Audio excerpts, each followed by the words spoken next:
So, hello, Wednesday morning. I welcome you all guys. और yes, हमने start किया था मैक्रो इकोनॉमिक्स।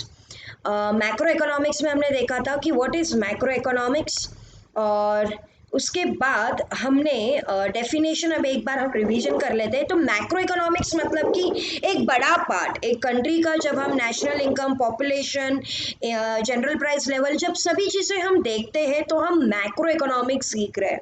अब गाइस आपको लग रहा होगा कि इकोनॉमिक्स को माइक्रो और मैक्रो में किसने डिवाइड किया होगा। देखो, इकोनॉमिक्स में माइक्रो और मैक्रो को डिवाइड किया है रैगनर फ्रेंच ने in the year 1935। Ragnar French was a good professor, economist professor, and he has divided economics into two parts so that we can study every part of the economics very correctly, very nicely. So according to Kenneth Boulding, macroeconomic deals in aggregates. Aggregates मतलब कि addition of quantities like national income, general price level, national output, unemployment, inflation, poverty, etc. ठीक है, तो national income, ये सभी चीज़ों को हम डील करते हैं। इसके अलावा भी बहुत सारी चीज़ें हैं, बट आप इतना जान रहे हो इन्फ्लेशन क्या है, अनएम्प्लॉयमेंट क्या है, पॉवर्टी क्या है, आउटपुट क्या है मतलब कि जीडीपी, जनरल प्राइस लेवल मतलब गुड्स एंड सर्विसेज की prices all over India.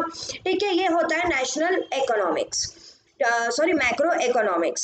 Now basic concepts of macro economics. पहला है नेशनल इनकम। नेशनल इनकम क्या होता है? कंट्री की आमदनी। गवर्नमेंट को आमदनी कहाँ से आती है?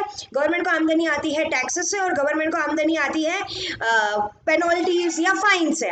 तो पहला national income estimates measures the volume of commodity and services turned out during a given period counted without duplication. Simple, जो भी goods and services in a year produce हुए हैं उसका जो वॉल्यूम होता है, उसका जो वैल्यू होता है, उसको काउंट किया जाता है नेशनल इनकम में। ठीक है, उसके बाद सेकेंड पॉइंट आपको दिया गया है savings. Yes, so second concept of macroeconomics is nothing but savings. It is that part of income which is set aside. हम क्या करते हैं? सेविंग्स हमारे इनकम में से ही करते हैं। जो इनकम हमारा खर्च होता है महीने में, उसका कुछ पार्ट जो बच जाता है वो हम जब सेविंग्स में, हम उसको प्रेजेंटली खर्च ना करते हुए उसको कहीं ना कहीं इन्वेस्ट करते हैं। जैसे कि हमने एफडी कर लिया, गोल्ड ले लिया, हमने कोई शेयर ले लिया, हमने कोई म्यूचुअल फंड ले लिया, हमने कोई इंश्योरेंस ले लिया, उसको बोला जाता है सेविंग्स। तो पहला कंसेप्ट हमने देखा national income, second savings. Investment, investment refers to creation of capital assets through mobilisation of savings like machinery, equipments etcetera. तो इन्वेस्टमेंट मतलब कि जो पैसा हमने सेव किया उसको सही तरीके से इन्वेस्ट करो। गोल्ड ले लिया, ठीक है, शेयर्स ले लिए, म्यूचुअल फंड, प्रॉपर्टी ले ली, उसको बोला जाता है इन्वेस्टमेंट। ठीक है, और trade cycles. Trade cycles are fluctuations in business. Fluctuation in business means what, कि जो भी इकोनॉमी है उसमें ना इकोनॉमी एक स्थिर में नहीं रहती, इकोनॉमी फ्लक्चुएट होते रहती है। फ्लक्चुएट होना मतलब कि कभी आपको दिखेगा बहुत महंगाई है इकोनॉमी में, कभी आपको दिखेगा बहुत ज़्यादा सस्ता है इकोनॉमी मार्केट। ठीक है, कभी आपको देखेगा कि बहुत ज़्यादा डिप्रेस्ड है मार्केट की, फॉर एग्जांपल कहीं वॉर हो रहा है, कंट्री का वॉर हो रहा है, तो ये फेज होता है। और एक पीक लेवल होता है, एक ग्रोथ लेवल होता है इकोनॉमी में, एक बहुत ही रिसेशन टाइप, आर्थिक मंदी बोलते हैं वैसा पीक लेवल होता है, उसको बोला जाता है trade cycles. Trade cycles are fluctuations in the business which shows ups and downs in the overall business activities like inflation, depression. Inflation means a continuous rise in the prices मतलब महंगाई, and depression means continuous fall in the price मतलब सस्ता होना चीज है। ठीक है, next economic growth. Economic growth ये पहले भी मैंने आपको बताया, अभी तो हम रिवीजन कर रहे हैं कि it is a quantitative dimension. कोई भी चीज में जब नंबर्स में कोई चीज बढ़ती है उसको बोला जाता है economic growth. It is a dimension which means increase in the real national income of the country over a long period of time. Real national income मतलब एक तरह से जीडीपी बढ़ जाना। Second, economic development. Economic development is a wider concept. किस तरीके से qualitative जब इंप्रूवमेंट होता है उसको बोला जाता है economic development. It is a wider concept which deals in qualitative dimensions which is for the well being of the people like health, education etcetera. तो पहला है economic growth, second is economic development. Next is distinguish between economic growth and economic development. तो पहला है meaning. अभी देखो guys, economic growth का meaning क्या है? इकोनॉमिक ग्रोथ क्या होता है कि increase in the real national income, एक तरफ से GDP. And economic development means progressive increase, मतलब increase in the efficiency. Second concept, it is a narrow concept, it is a broader concept, ठीक है। Third, dependency, it growth is possible without economic development, economic development is not possible without economic growth. Impact, economic growth is spontaneous and reversal. Yes, economic growth क्या spontaneous और reversal भी होगा। Economic development is deliberate and irreversible. Yes, economic development deliberate है और irreversible है, इसमें जल्दी changes नहीं हो सकते। हाँ, बट इकोनॉमिक ग्रोथ में हम चेंजेस कर सकते हैं। And measured, it is measured by national income, by in terms of national man, it is measured by qualitative increase in the agriculture productivity service etcetera. ठीक है, तो पहला हम लिखेंगे मीनिंग, सेकंड हम लिखेंगे कंसेप्ट, थर्ड हम लिखेंगे डिपेंडेंसी, फोर्थ हम लिखेंगे इम्पैक्ट एंड फिफ्थ हम लिखेंगे मेजर्ड। ठीक है, पहला फिर से हम क्या लिखेंगे? Meaning, second concept, third dependency, fourth impact and fifth measured. तो यहाँ पर हमारा ये चैप्टर खत्म होता है और ये चैप्टर का आपका टेस्ट रहेगा not this week, next week.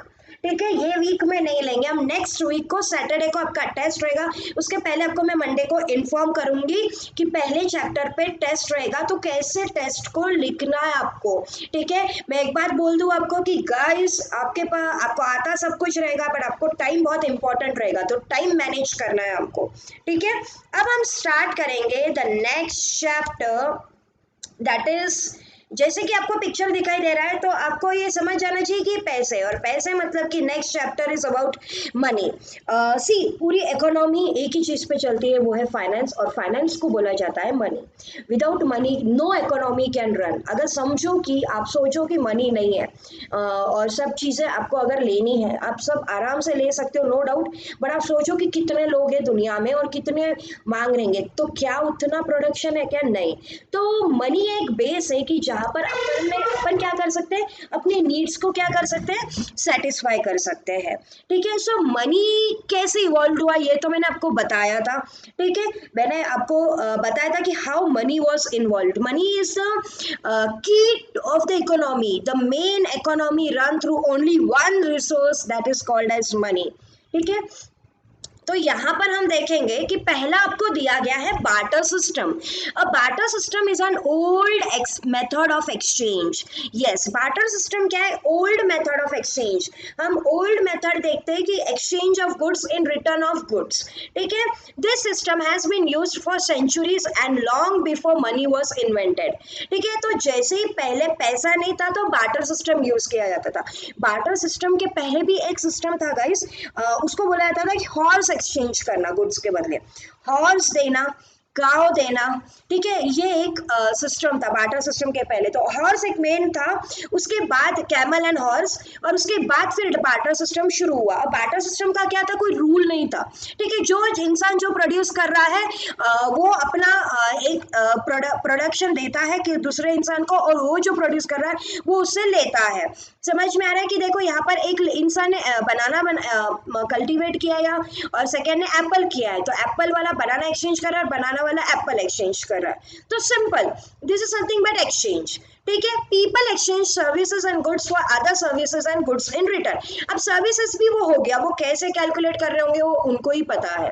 Today bartering has made a comeback using techniques that are more sophisticated to aid in trading. ठीक है, तो बार्टर सिस्टम आज हम देखते हैं कि नहीं, ये आज नहीं होता है। हाँ, आज हम बार्टर सिस्टम को बोल सकते हैं, आज हम ट्रेडिंग करते हैं उसको पैसों को लेकर। For instant the internet, in ancient time this system involve people in the same area, however today bartering is global. No doubt, bartering is global, but in exchange of money. Today we cannot exchange in exchange of goods. Even import export में भी नहीं होता था। पहले क्या होता था? Even when money was involved, कुछ लोग क्या करते थे कि ये प्रोडक्ट हम ज्यादा प्रोड्यूस करते हैं, आप हमको इतना सप्लाई करो, हम इतना सप्लाई करेंगे। होता था पहले ये, जब इवन मनी वॉज देयर। ठीक है, क्योंकि नीड था। बट आज ऐसा नहीं है। आज हम देखते हैं कि बार्टर सिस्टम एलिमिनेट हो चुका है, पूरी तरह खत्म हो चुका है। ठीक है, सो यहाँ तक हमने देखा गाइस, इसका